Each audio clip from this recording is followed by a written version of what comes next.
nosotros estamos pidiendo es justicia. A nosotros nos quitaron nuestros hijos y se metieron con que no deberían meterse porque se metieron con nuestros hijos.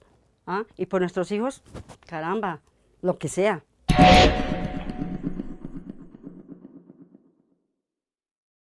No puede entonces siquiera insinuarse o pensarse que aquí lo que se ha venido haciendo con un texto tan discutido es precisamente abrir una ventana a la impunidad. No es cierto, no va a pasar. Señor presidente, vamos a comenzar a dar lecciones en materia de derechos humanos y a no recibirlas de organismos que probablemente tienen poca autoridad para imponernos unos estándares internacionales. El pasado 17 de junio fue aprobada en el Congreso de la República una reforma al fuero penal militar, y aunque falta que sea revisada por la Corte Constitucional, organismos como las Naciones Unidas y prestigiosas organizaciones defensoras de derechos humanos han expresado su preocupación por lo que consideran una puerta hacia la impunidad. Por otro lado, el gobierno y la mayoría de congresistas la consideran un avance para la justicia y la seguridad jurídica de los soldados y policías colombianos. Este es nuestro tema de hoy en Contravía. En enero de este año, José Miguel Vivanco, director para las Américas de Human Rights Watch, alertaba sobre las nefastas consecuencias que traería para los derechos humanos la ampliación del fuero penal militar en Colombia. Hace 15 años, la Corte Constitucional Colombiana, uno de los tribunales de mayor prestigio en América Latina, resolvió que los militares debían responder por sus violaciones a derechos humanos ante la Fiscalía. Eso ha permitido que cientos de víctimas tengan una esperanza de justicia. En estos días, esa norma, que es absolutamente fundamental para garantizar algo de justicia frente a los delitos atroces cometidos por agentes del Estado, es posible que se cambie. Hay que impedir que esto se logre, porque de lo contrario vamos a volver a situaciones del pasado donde con el pretexto de la justicia penal militar se cobijaban, se encubrían las peores violaciones a los derechos humanos cometidas por los agentes del Estado en Colombia. Esta ley y esa reforma constitucional no solamente que no son necesarias, son lesivas a la democracia.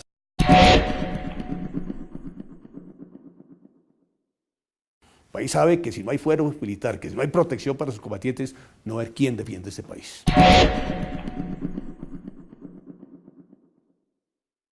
Cuando estamos hablando de crímenes cometidos por los militares y que estos casos va para un sistema de funcionarios de misma entidad de ellos, no es independiente.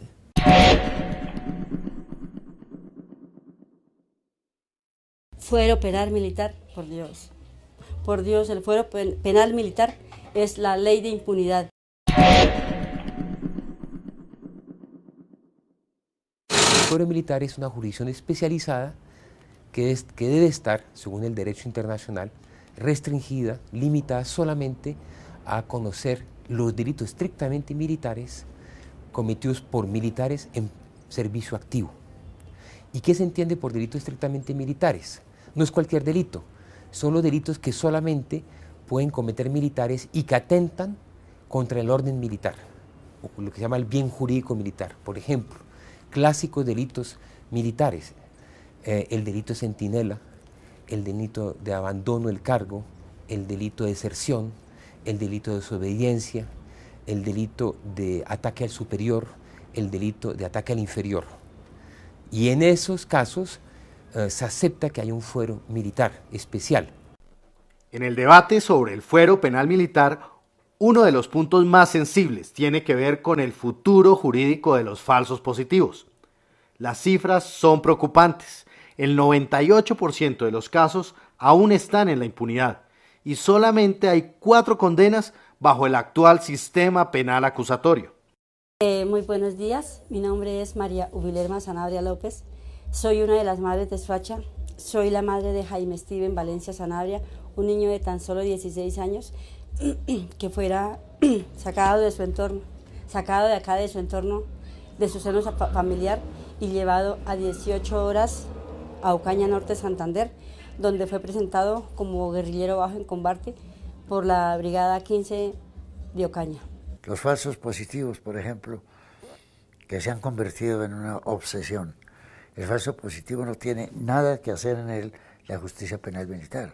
Hay varias garantías, tanto en el acto legislativo 02 de 2012, aprobado en diciembre pasado, como en esta ley estatutaria, que permiten estar seguros de que eso no va a ocurrir, es decir, el tránsito de un falso positivo de la justicia ordinaria a la justicia penal militar.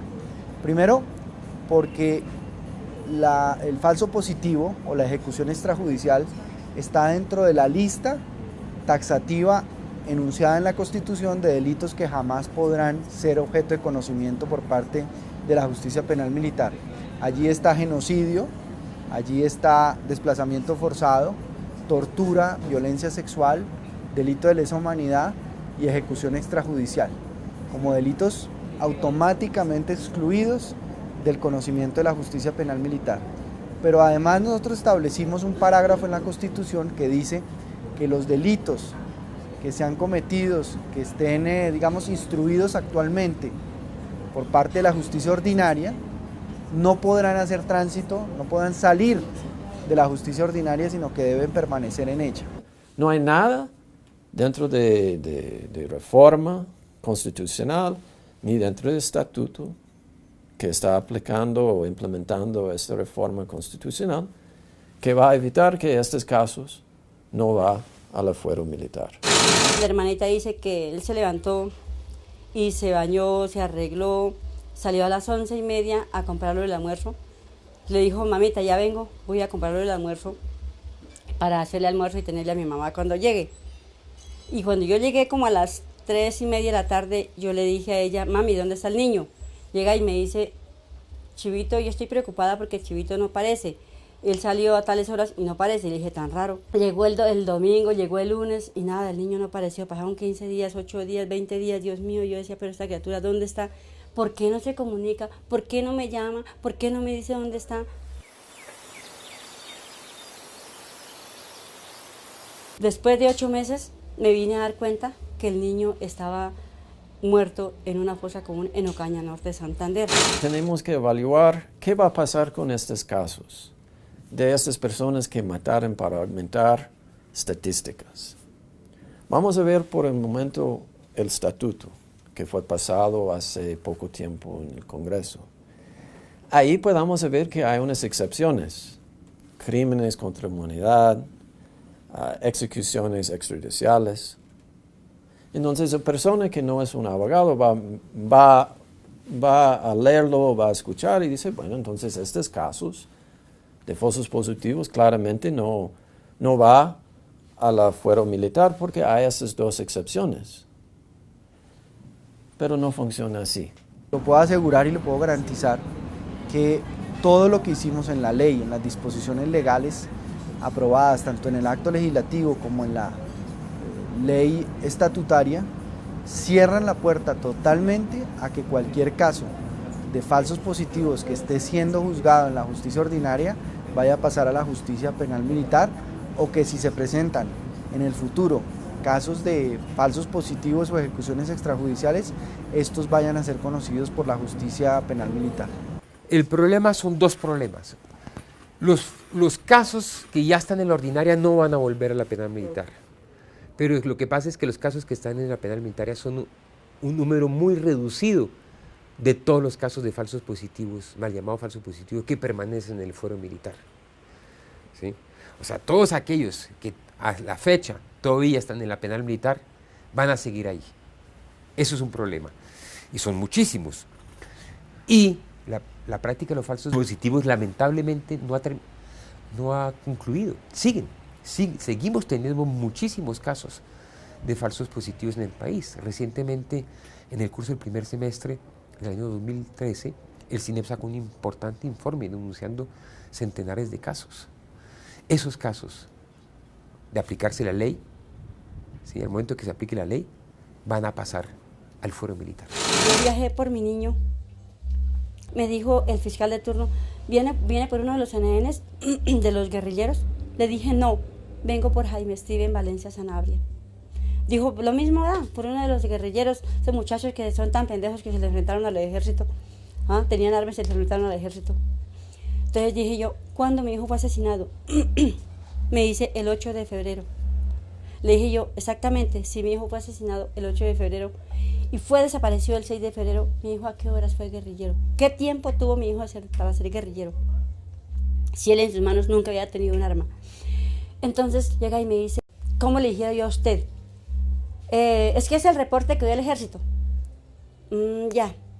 Entonces, a mí no me mostraron fotos. Yo quería que a mí me mostraran fotos porque aquí en Bogotá había visto a mi hijo con la ropa que se había ido, que era una camisa roja y una chaqueta azul de jean, que yo lo vi en medicina legal el día que me mostraron las fotos.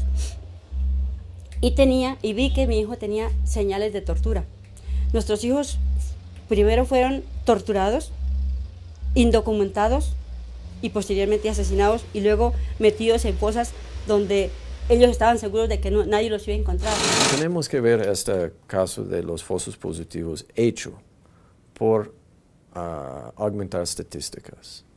Estos casos fueron bajo una planificación. Todos tenían órdenes, todos fueron bien planificados. Todo encubrimiento fue hecho de comienzo. Entonces, por eso fue sistemática. Entonces, el coronel hizo órdenes de matar de hacer operación militar en un área específica. Y ahí tienen también documentación que los soldados mataron 5 elementos de la FARC o 3 elementos de ELN.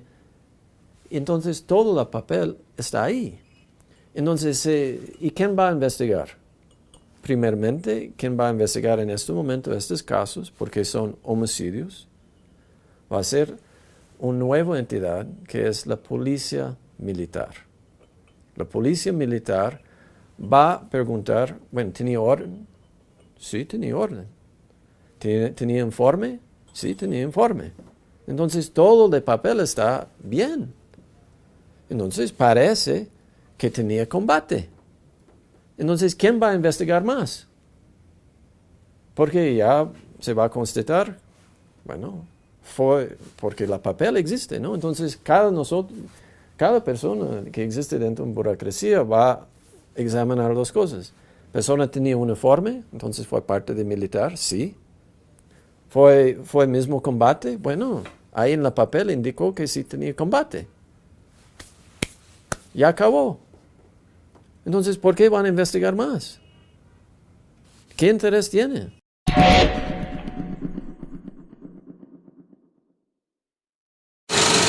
Y es que la preocupación de los familiares de las víctimas de los falsos positivos tiene buenas razones.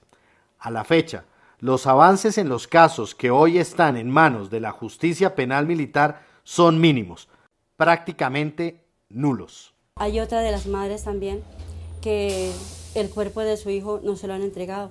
Ese cuerpecito está en Copey Cesar, es la señora Doris Tejada. Ella está cada vez más enferma, mucho más acabada, la salud se está deteriorando poco a poco. No le han entregado el cadáver porque, a ver, la justicia penal militar tiene ese caso. Y dice que no le entregan el caso porque también el cuerpo, porque fue abatido con otros 2 muchachos. Y que si no aparecen las familias de estos 2 muchachos para que entablen una demanda para que sí, entonces si no le entregan el cadáver. Ahorita, de tanta presión que hemos hecho, el ejército ya se pronunció, dijeron que sí, que le iban a entregar el cadáver, pero entonces a nosotras no nos interesa ahorita es eso, nos interesa es que el proceso pase de justicia penal militar a la justicia ordinaria y que la fiscalía sea quien haga la exhumación para que no se pierdan las pruebas. El debate que le dio el visto bueno a la reforma del fuero penal militar en Colombia se extendió por más de 8 horas. La votación fue abrumadora, 103 votos a favor y tan solo 6 en contra. Para el gobierno de Juan Manuel Santos y para la mayoría de congresistas, esta reforma era necesaria.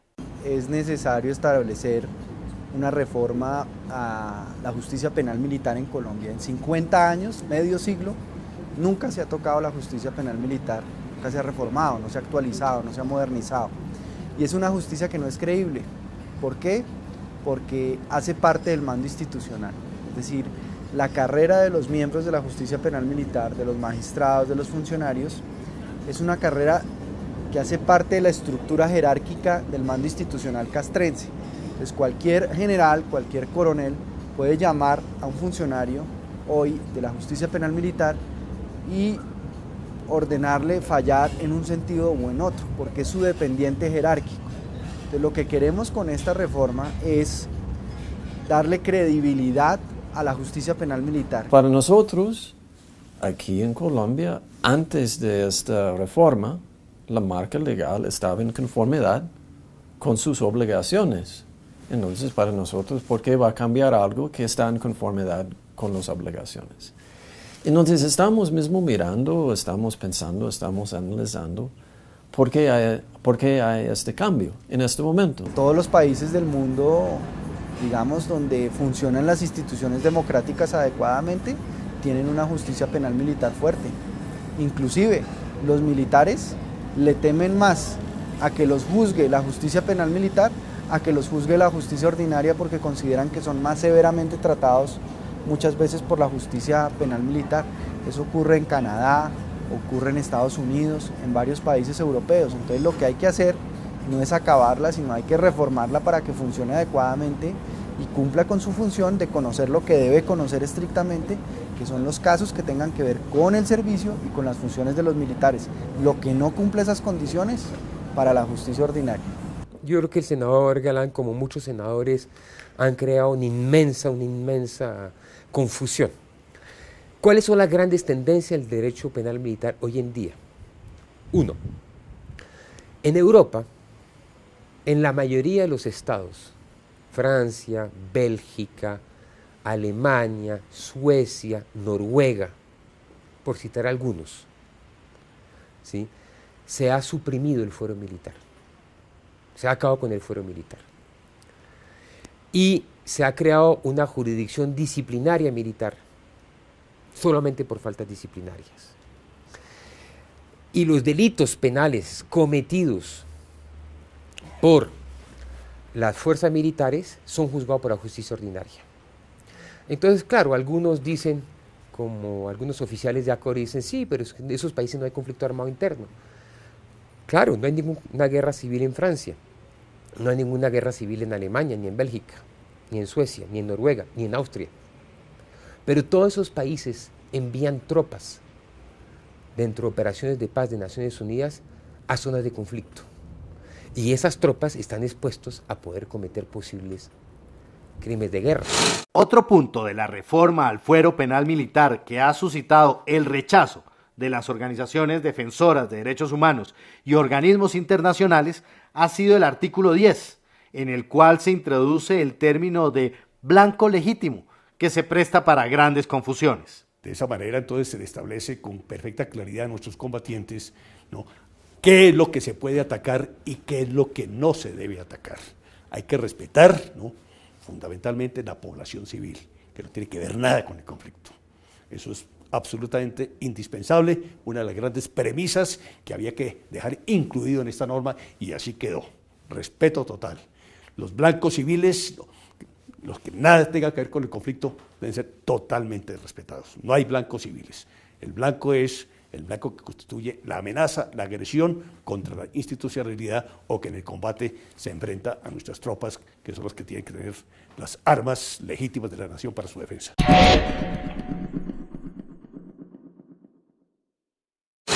Pero mi pregunta es, ¿cómo va a operar eso en las zonas de guerra?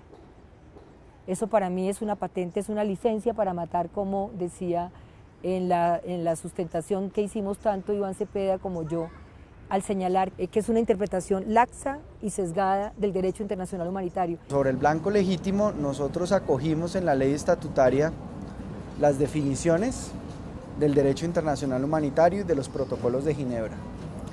Y se estableció con claridad que blanco legítimo es todo aquel miembro de los grupos armados ilegales que participe directamente en las hostilidades.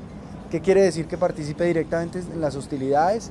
Es decir, que participe en combates que causen un daño a la población civil o un daño a la fuerza pública.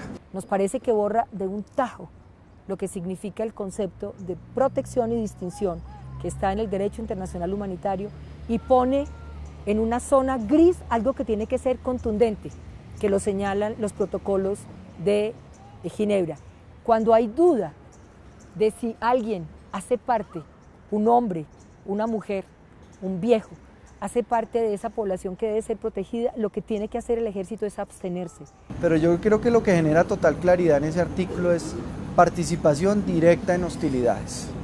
Eso es una definición, digamos, universal, internacionalmente acogida por el derecho internacional humanitario, por los protocolos de Ginebra, en donde, digamos, no existe ninguna ambigüedad porque la participación directa en hostilidades está definida por ese derecho internacional humanitario.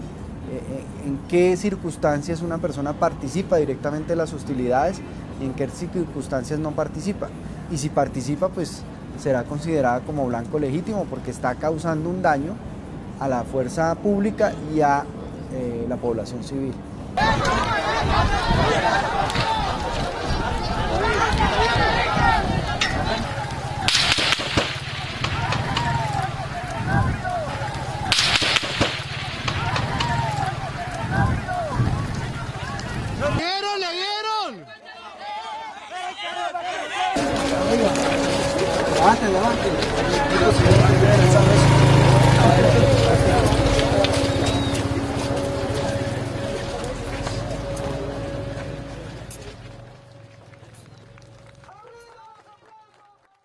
Yo diría que aún en los grandes medios salen unos campesinos encapuchados tirando piedras, ¿cierto? O con caucheras.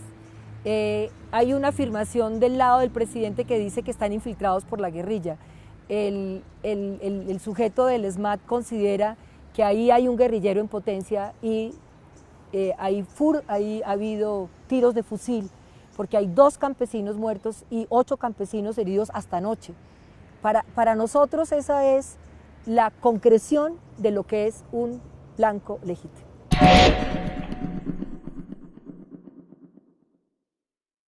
Si esos campesinos no participaron directamente de las hostilidades, es decir, no estuvieron en una situación de causarle daño a la población civil o a la fuerza pública, no pueden ser considerados como blanco legítimo, por lo tanto, no son actos del servicio ni actos de las funciones de los militares y van a la justicia ordinaria.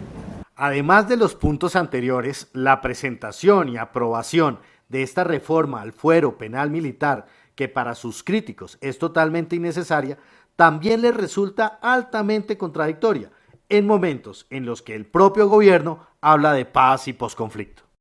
Lo que ha dicho el presidente Santos es que con negociaciones o sin negociaciones en La Habana, esta es una reforma necesaria, una reforma que no se puede posponer más. No es porque se está dando ahorita el proceso de paz, no, el proceso es otra cosa distinta. El fuero militar es una cosa que de carácter permanente, ¿no? Que debe seguir dentro de las circunstancias en que nos encontramos y que ojalá, ¿no?, tenga la plena aplicación para que sea una garantía para nuestros combatientes. Yo creo que fundamentalmente los militares, el Ministerio de Defensa ha utilizado el tema de la negociación, del proceso de negociación de paz, para obtener que todos los estamentos estatales apoyen la reforma al fuero, como casi una situación de amenaza, casi una situación de diciendo esto es nuestra condición, nos apoyan esta reforma y nosotros no molestamos tanto en el proceso de paz. Aquí lo que deberíamos es estar legislando para la paz. ¿Cuál es mi preocupación, digamos, desde un mal pensamiento?